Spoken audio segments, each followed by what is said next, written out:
Ujú. Se ve bien grande, ¿no?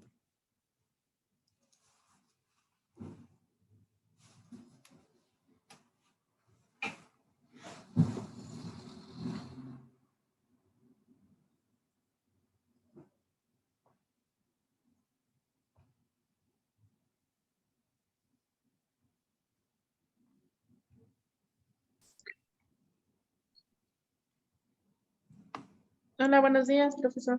Buenos días, ¿cómo están? Buenos días, Antía, buenos días. Bien, ¿y ustedes cómo están? Bien, Mireya, ¿cómo estás? Bueno, Mireya se está conectando, ahorita le preguntamos. Aquí, por mi casa, está súper nublado. Pareciera que fueran las 6 de la tarde, más o menos, 7 de la tarde. Y se ve como que quiere llover, pero esperemos que no nos llueva.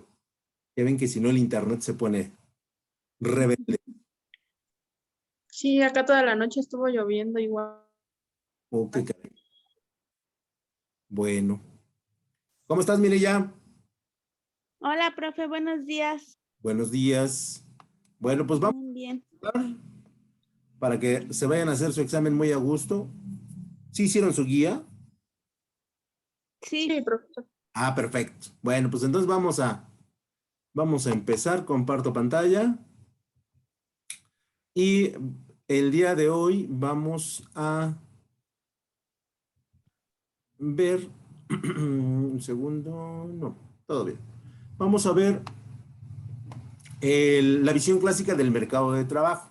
De hecho, viene muy a colación porque en la semana recibimos un dato del INEGI que pasamos de, si no me equivoco, de 43 millones, 43% de pobres a 47% de pobres. Entonces habla de un 3%, perdón, un 4% más de pobres en todo el territorio nacional.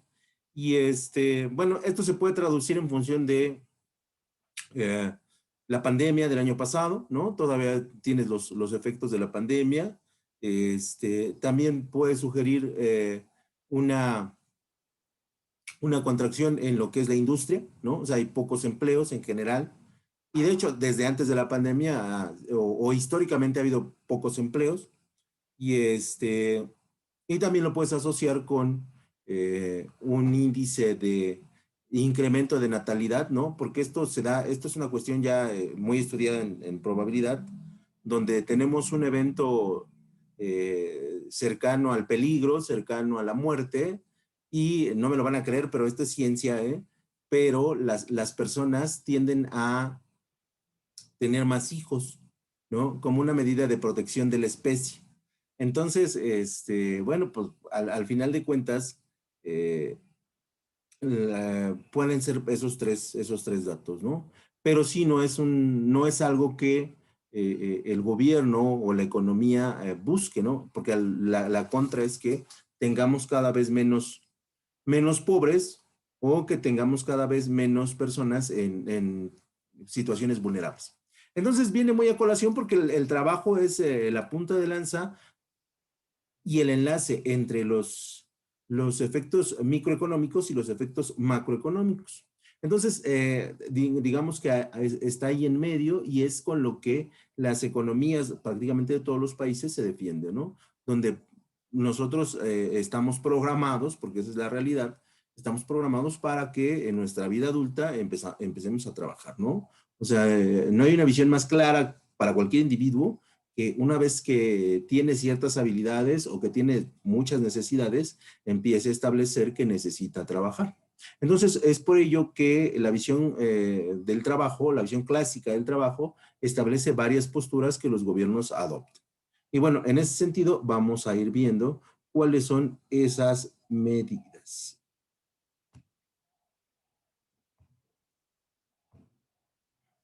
Lo primero que nada, tenemos que definir el desempleo y el desempleo es evidentemente la falta de empleo, ¿no? Donde el mercado laboral no me ofrece un trabajo con las características que yo tengo, ¿no? Y donde este trabajo, pues en ocasiones no tiene las características que yo busco o que yo tengo y en otras simplemente no hay trabajo, ¿no? En la Ciudad Es difícil verlo porque en la realidad sí hay muchos trabajos, la gente necesita trabajar, pero en muchas ocasiones son trabajos que en ocasiones se desprecia, ¿no? ¿Por qué? Porque a lo mejor te pagan poco, porque a lo mejor las jornadas son extenuantes, porque a lo mejor las condiciones de trabajo son muy difíciles. Y entonces, sí hay mucho No me tardo, ¿o no? al desempleo.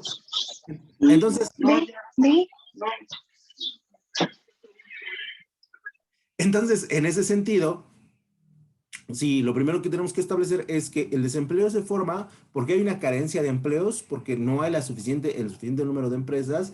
Y segundo, el desempleo surge porque las condiciones del empleo no son las adecuadas para las personas. Cosa que sucede o que nosotros vemos claramente, por ejemplo, en el vecino del norte, donde hay trabajos que ellos no quieren hacer y bueno, pues contratan la mano de obra de América Latina para que ellos las hagan. Y bueno, mexicanos, hondureños, colombianos, ¿no? Salvadoreños dicen, sí, yo no tengo problema en hacer ese trabajo. Y entonces esa es la dependencia que, bueno, ciertas economías tienen en cuanto a la generación del empleo y su relación con el desempleo. Por lo tanto, el desempleo es uno de los factores que tratamos de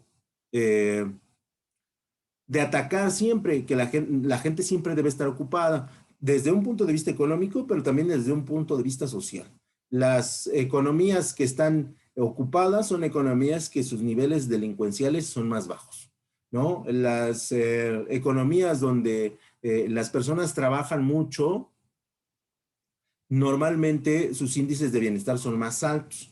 Entonces, bueno, pues esa es la relación. También por el otro lado, bueno, tenemos el ejemplo de Japón, ¿no? Donde la gente trabaja por ahí de 15, 16 horas y bueno, la verdad es que los suicidios, los problemas psicológicos son muy, muy fuertes, ¿no? También en las Coreas es exactamente lo mismo, ¿no? Entonces, bueno, esa es la realidad del empleo y el desempleo, ¿no? Por lo tanto, una vez que sabemos qué es el desempleo y que está ligado al empleo, nosotros tenemos que establecer la curva de demanda de trabajo, ¿no? Y la curva de demanda de trabajo se vincula en función de dos variables.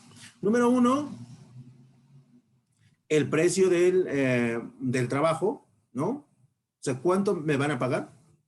¿Qué voy a obtener? Y la cantidad de trabajo, que es el número de horas que yo voy a trabajar. Bajo esa perspectiva, vamos a tener un grupo de que van a ofrecer un número determinado de puestos y un número determinado de salarios y otra la demanda, ¿no? Donde la demanda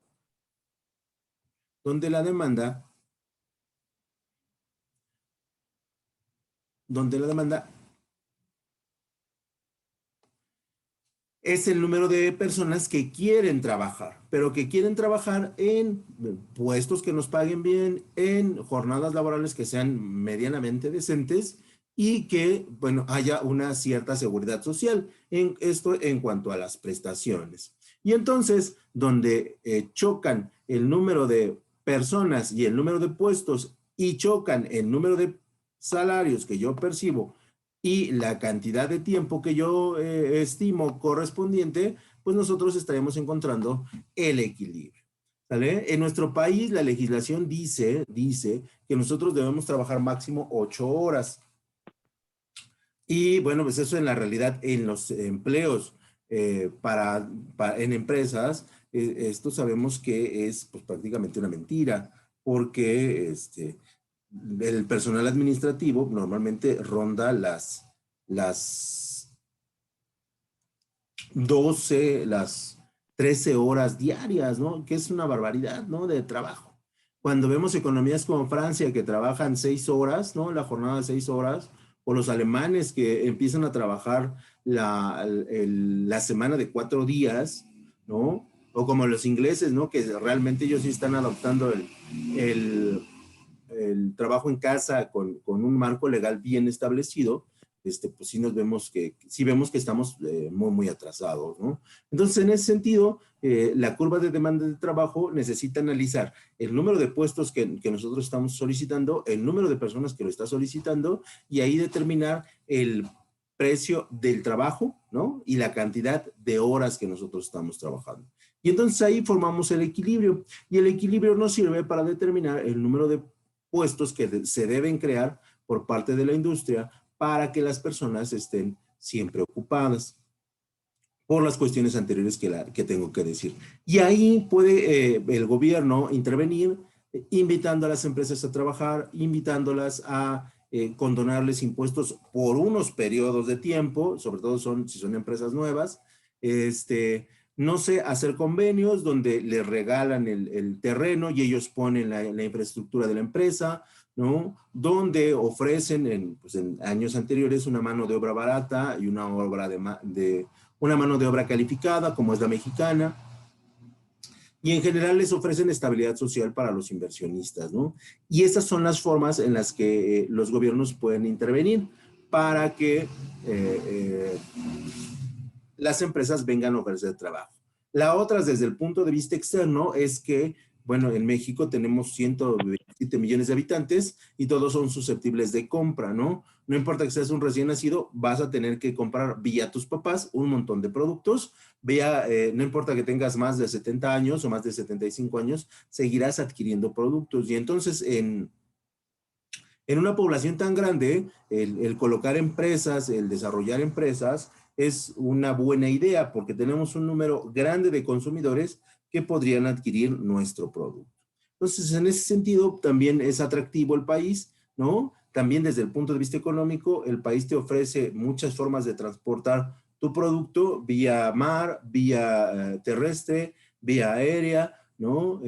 Vía ferroviaria. Entonces, en ese sentido, el país tiene medios para que los productos lleguen a cualquier parte del territorio nacional, que eso también es una de las grandes ventajas que busca cualquier empresa, ya sea nacional o ya sea internacional. Entonces, esa es la curva de demanda del trabajo. Creo que, a ver. Ajá. Y entonces, vienen ya la parte de las teorías. Y en las teorías neoclásicas del desempleo, estas son posteriores a Keynes, ¿no? Y hablamos del desempleo porque el desempleo se liga al empleo, ¿no? Y se estudia más el desempleo porque es más visible el comportamiento de un individuo cuando no tiene trabajo que cuando lo tiene. Porque, bueno, pues estamos siempre ocupados y nuestras actitudes como personas que tienen trabajo es, en términos de compra y en términos de vinculación, es muy distinta a cuando no lo tenemos, ¿no? Hay países como en Estados Unidos donde te corren y parece que te matan a un familiar, ¿no? ¿Por qué? Porque sus trabajos son muy, muy longevos, ¿no? O sea, hay gente que tiene 20, 30, 15 años en la empresa y pues ya lo considera su casa. En México hoy esa tendencia ya no existe, ¿no? O sea, podemos estar 3, 4 años, pero sabemos que las condiciones de trabajo no son las mejores y a lo mejor pues, cambiamos de empleo, ¿no? En las edades tempranas como ustedes, pues también van a lo mejor cambiar más de empleo en relación a otros países. Por eso es que juntamos las teorías del empleo y del desempleo y así la podemos explicar. Y entonces, los defensores de la teoría neoclásica consideran que las regulaciones del mercado de trabajo son excesivas y no permiten que el empleo funcione correctamente. Y entonces, aquí vienen las teorías neoliberales de cualquier bloque económico o de cualquier momento económico, por decirlo mejor, donde los empresarios no quieren que ustedes tengan seguro social, los empresarios no quieren que ustedes tengan antigüedad, los empresarios no quieren que ustedes tengan una pensión para el retiro, ¿no? Y entonces ellos argumentan que todas estas circunstancias no permiten que la economía, que la curva de empleo se genere, porque ellos tienen que pagar muchas prestaciones, muchos muchos elementos alternos al trabajo y que eso no permite que se contraten más personas, ¿no? Y en México, bueno, así estuvimos una década, ¿no? Donde, bueno, si hay una generación, ¿no? O más de una década, donde pues es difícil que se jubilen con una participación de dinero considerable, ¿no? O sea, mucha gente va a tener que trabajar hasta la muerte porque no va a tener cómo sobrevivir, ¿no? Y aunque el gobierno tiene una, este, un programa que les da dinero a las personas de la tercera edad, pues evidentemente no es suficiente, ¿no? Y entonces aquí los empresarios buscan que las personas trabajen hasta morir, ¿no? Y entonces sí me parece que es una visión realmente pues muy exagerada por parte de las teorías neoclásicas, ¿no? Que vienen acompañadas, y seguramente ustedes lo habrán escuchado, de las teorías del neoliberalismo económico. Van en esta función, donde yo no les quiero dar absolutamente nada y ese es mi pretexto para no contratar a las personas, ¿no? Y entonces las personas que están contratadas, pues entonces les trabajan por 3 personas o por 4 o por 5 personas, ¿no? Y es por eso que las jornadas de trabajo se alargan considerablemente. Entonces, en la teoría neoclásica decimos, ¿saben qué? No les vamos a dar nada y den gracias que les damos trabajo. Y seguramente han conocido empresas así, ¿no? Que prácticamente te pagan y lloran, ¿no? Porque dicen, ay, ¿por qué le pagamos a esta persona? Al contrario, nos debería dar las gracias. Pero así funcionan muchas empresas en México, ¿no? Dentro de la teoría neoclásica del desempleo también tenemos que los salarios pueden subir y bajar libremente sin convenios ni regulaciones y si no existen trabas a la contratación y libre despido. Fíjense qué convenientes los empresarios, ¿no? O sea, prácticamente quieren que el trabajador sea como un animalito, ¿no? Que yo utilizo, que yo exploto y luego ya, si ya no me interesa, lo despida, ¿no? Entonces, así funciona las teorías neoclásicas, ¿no?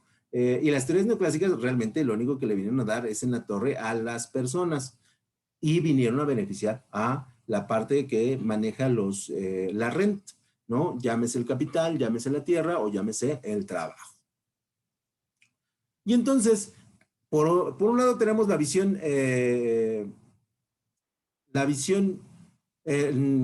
liberal del trabajo y por otro lado tenemos la visión clásica, la visión antigua del trabajo, que es con la que muchas economías, sobre todo la norteamericana, viven, ¿no? Donde equiparan el mercado de trabajo con un mercado de competencia perfecta y apunta directamente a los sindicatos y sobre todo a los gobiernos como los causantes del desempleo, al imponer a los empresarios condiciones como el salario mínimo que impiden el ajuste correcto de la oferta y la demanda, ¿no? Y entonces aquí en las teorías neoclásicas también buscan que los salarios estén tasados en función de las habilidades o experiencias o conocimientos que tienen las personas, ¿no? Pero ¿quién determina lo que es justo? Pues aquí tendría que ser el empresario el que diga qué posibilidades hay de incrementar o bajar los salarios. Y por lo tanto, aquí sí, bueno, son de las cuestiones que los gobiernos prácticamente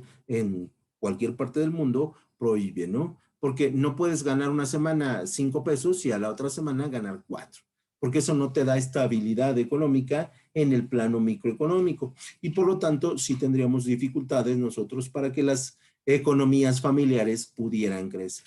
Si así, con el dato inicial que les acabo de dar, la circunstancia es difícil, ahora imagínense si no tuviéramos un salario mínimo o que el desempleo o que la contratación fuera libre o fuera por semana o fuera por quincena, pues estaríamos en situaciones prácticamente de esclavitud, ¿no? Y eso la verdad es que ningún gobierno hoy lo requiere, pero siempre es un reclamo de las partes o de los pensamientos neoclásicos de la economía.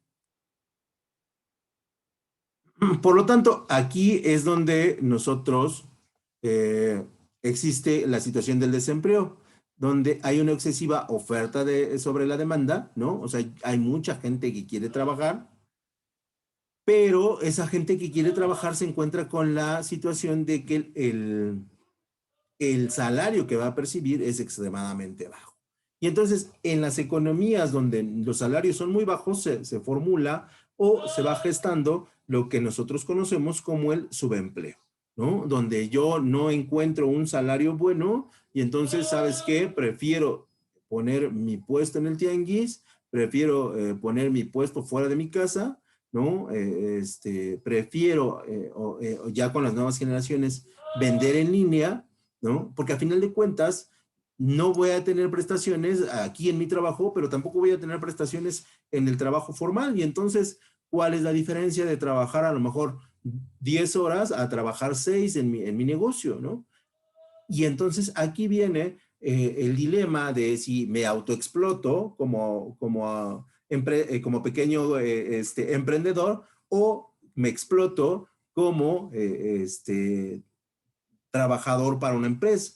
Y entonces la respuesta es lógica, ¿no? Donde yo digo, ¿sabes qué? Pues mejor voy a poner mi negocio y si no funciona, bueno, pues yo me autoexploto, ¿no? Y si funciona, bueno, pues de aquí vivo, ¿no?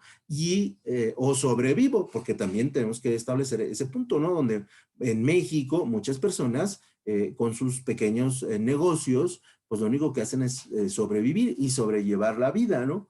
Y entonces tampoco eso es lo ideal. Pero finalmente esto es fundamentado y es detonado por la visión neoclásica del empleo, que muchas empresas todavía tienen. Y no sé si recuerden, pero el gobierno tienen, me parece ser, si no mal recuerdo, 30 días de prórroga para eliminar la contratación vía outsourcing, ¿no? Donde yo me contrato con una empresa y trabajo para otra. Y la otra me despide y le tengo que reclamar a la empresa que me contrató, ¿no? Y entonces, hace 15 días, 33,000 trabajadores del BBV a Bancomer, si no me equivoco, pasaron del modelo outsourcing a ser trabajadores ya del banco, ¿no? Y por lo tanto, bueno, pues esas son de las grandes noticias que sí se deberían de dar, pero que pues nadie conoce, ¿no? Pero que sí son grandes noticias para esas 33,000 personas que no tenían ninguna seguridad y que seguramente no tenían vacaciones, no tenían aguinaldo, no tenían fondo de ahorro, no tenían Afore y que ahora, pues a fuerzas, por cuestiones del gobierno, lo van a tener, ¿no? Y los empresarios siempre van a decir, pues es que nos vamos a ir. Y entonces, es simple la lógica. Váyanse, váyanse, ¿no? Y seguramente saben qué va a pasar. Va a llegar otro banco a decirles, ¿sabes qué? Yo aquí veo un gran negocio y entonces, pues adelante, ¿no? O sea, ¿por qué? Porque tenemos la gran ventaja, repito, que somos una nación grande, que somos una nación con una infraestructura medianamente estable, porque tenemos la gente en México le encanta comprar, le encanta consumir, le encanta hacer, ¿no? Y entonces eso es un detonante para que las personas, para que las empresas puedan adquirir o puedan colocarse en el mercado de trabajo, ¿no? Entonces, no le hagan caso a esas empresas que dicen, nos vamos a ir, pues váyanse a ver qué otro país los requiere, ¿no? Váyanse a El Salvador, váyanse a Honduras, ¿no? A ver qué tal les va, ¿no? Porque si aquí estamos mal, con todo respeto, imagínense para esos países. Y dentro de las visiones neoclásicas, nosotros conocemos una ley que se llama la ley de Say. Y la ley de Say pertenece a la teoría neoclásica, donde cada oferta crea su propia demanda, ¿no? Y entonces aquí, bueno, también es una visión medio tramposa, porque dicen los empresarios, es que nosotros creamos demanda y creamos también oferta. Sí, pero esa demanda y esa oferta es limitada, está condicionada a las reglas que los empresarios ponen. Y entonces, en esta ley de SAI sí se aplica en otras circunstancias, en productos y servicios, en consumos, pero en la parte del empleo no sería tan recomendable, aunque muchos empresarios la toman como una referencia para establecer que no dan más empleo porque está sujeto a el número de plazas que ellos tienen, al número de productos que ellos venden y al número de personas que existen en el territorio que está que está dentro de el territorio que ellos existen, ¿no? Por lo tanto, esta ley de SAI sí establece que cada oferta tiene su propia demanda y que, bueno, pues el empleo no debe ser, no debe estar ajeno a esta situación. Esto significa que no es posible que exista desempleo de forma involuntaria, ¿no? Fíjense, ¿no? O sea, yo no tengo empleo porque no quiero, ¿no? Y eso en muchas circunstancias no es cierto. Con la excepción de los paros que hacen los sindicatos, en términos generales, la gente debería de buscar un empleo que se ajuste a sus condiciones. Sí, pero eso en México, particularmente en México y en prácticamente toda América Latina, no existe, ¿no? O sea, yo no tengo empleo de manera voluntaria, pero tampoco tengo empleo de manera involuntaria, ¿no? O sea, yo quiero trabajar, pero no encuentro las condiciones para poder ejercer mi trabajo. Por lo tanto, en ese sentido, sí es necesario que esta ley de SAI siempre se revise por parte de los gobiernos, siempre se analice y que puedan lograr que haya un equilibrio dentro del mercado. Y ahí terminaríamos lo que es la visión nueva del empleo, la visión neoclásica, y partiríamos a la visión clásica. Esto con la idea de que ustedes hagan una comparación entre las dos formas de ejercer el empleo. Y bueno, para establecer esta visión clásica, nosotros tendríamos a Keynes, ¿no? Keynes, padre de la macroeconomía, que nos dice lo siguiente, ¿no?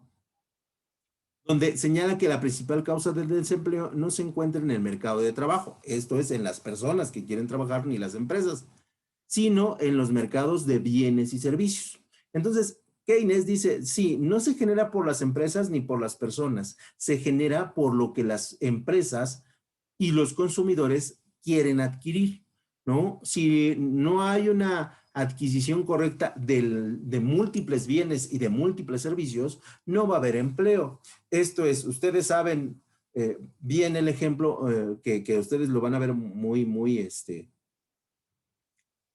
claramente. Seguramente en su colonia no hay una, no hay dos, no hay tres, hay como 40 estéticas, ¿no? Y cuando hablo de estéticas, lo divido en barberías, lo divido en peluquerías y lo divido en estéticas, ¿no?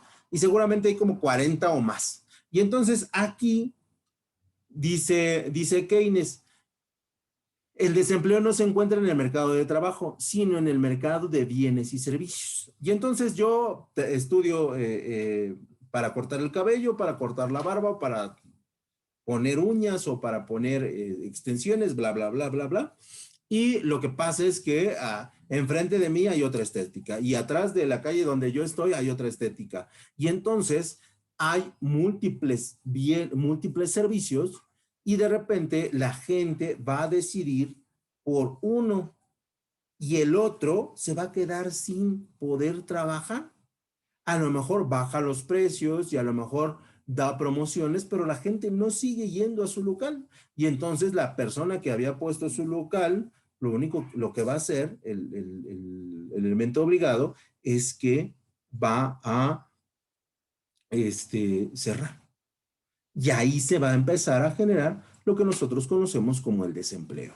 Por lo tanto, Keynes dice que el equilibrio debe estar en los bienes y en los servicios, ¿no? O en la especialización de los bienes y los servicios, como hoy sucede con las estéticas, donde hay un lugar para las mujeres, hay un lugar para los hombres, hay un lugar para cortarse la barba, hay un lugar específico para ponerse uñas, hay un lugar específico para hacerse tintes, me imagino, y así nos vamos, ¿no? O extensiones, si no me equivoco, que sería la palabra correcta. Y esto se debe a que la cantidad de trabajadores que las empresas están dispuestos a contratar están en función de la cantidad de bienes y servicios que esperan vender. Por lo tanto, Keynes dice que debemos tener atención y que debemos desarrollar el trabajo y los empresarios deben poner atención en el bien que están comercializando o el servicio que están ofreciendo. Si el bien es una estética, nosotros sabemos que vamos a tener mucha competencia, ¿no? Si ponemos un puesto de tacos, sabemos que la competencia va a ser muy fuerte. Y entonces ahí dice Keynes, tenemos que buscar otras alternativas de negocios que tengan menos competencia para que el empleo se pueda desarrollar. Y esa es su primera base, ¿no? Sobre la cual trabaja. Dice, cuando la demanda no es suficiente, ¿no? Las empresas prescinden de trabajadores, generando así el desempleo. Por supuesto, ¿no? O sea, cuando mi producto se queda y mi producto no se vende o mi servicio no sale, no se comercializa, entonces es difícil que yo siga manteniendo a mis trabajadores, ¿no? A lo mejor no los quiero correr, pero no tengo venta y entonces opto por despedirlos, ¿no? Entonces, así se formula el fundamento de Keynes. Por lo tanto, Keynes dice, ¿saben qué? Pues necesitamos necesitamos empezar a trabajar más en los bienes y en los servicios que comercializamos para poder mantener los empleos, ¿no? Y entonces Keynes dice, ¿saben qué? No podemos bajar los sueldos, ¿no?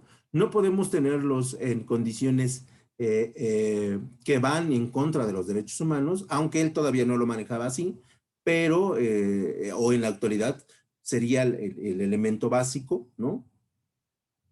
Y es por ello que, bueno, gran parte de Europa trabaja bajo las leyes de Keynes, ¿no? Los franceses, los holandeses, la gente de Bélgica, bueno, Holanda, que son los Países Bajos, ¿no? La gente de Suecia, ¿no? Tienen jornadas de trabajo de 6 horas, de 7 horas, tienen 2 periodos de descanso al año y bla, bla, bla, bla, bla, un montón de cosas, ¿no?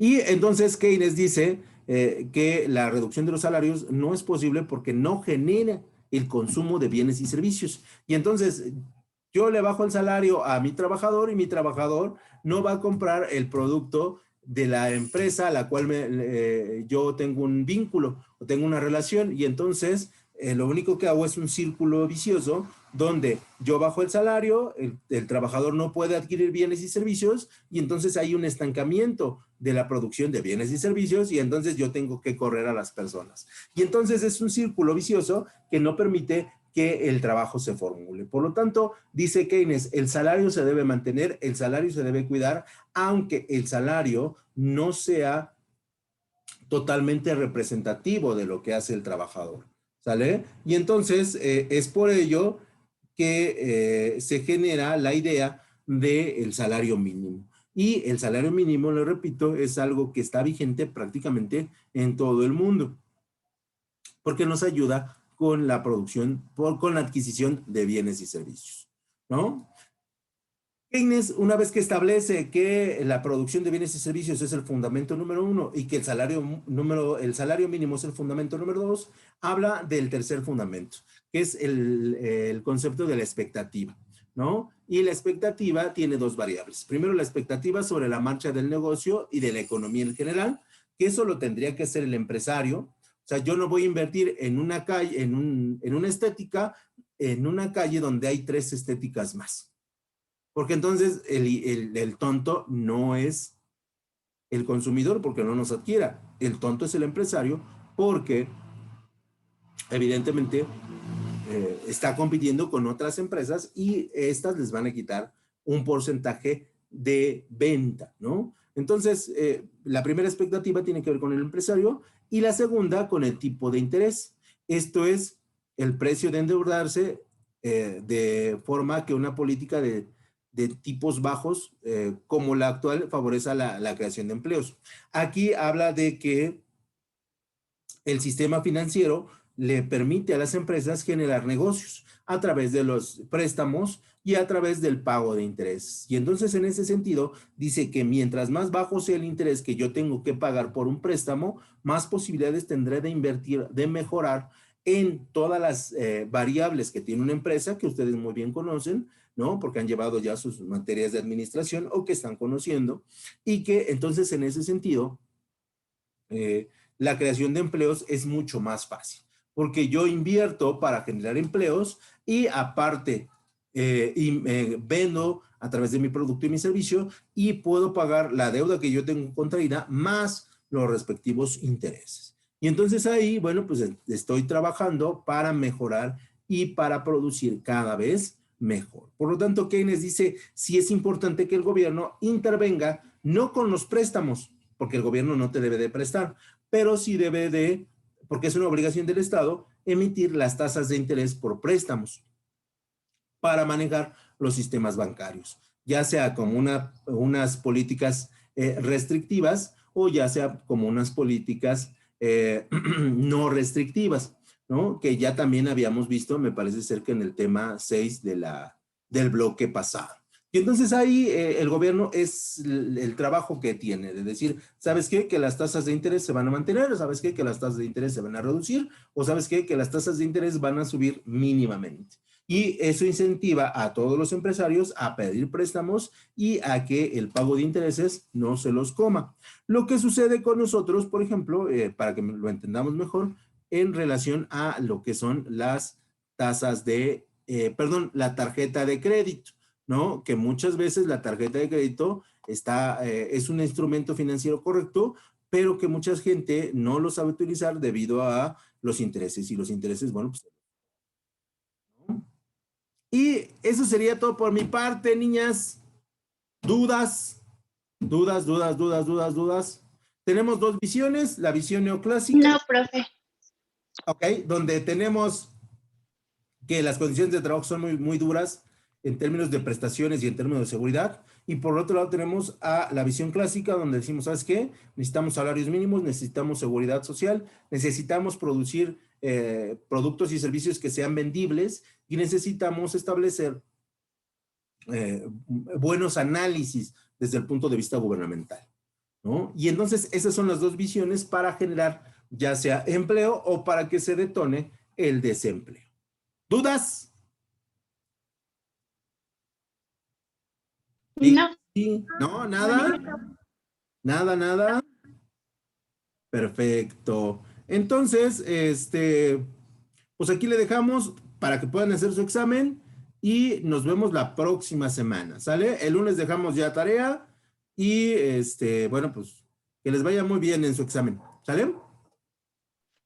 Cuídense mucho. Muchas gracias. Buen fin de semana. Igualmente, bye. Bye.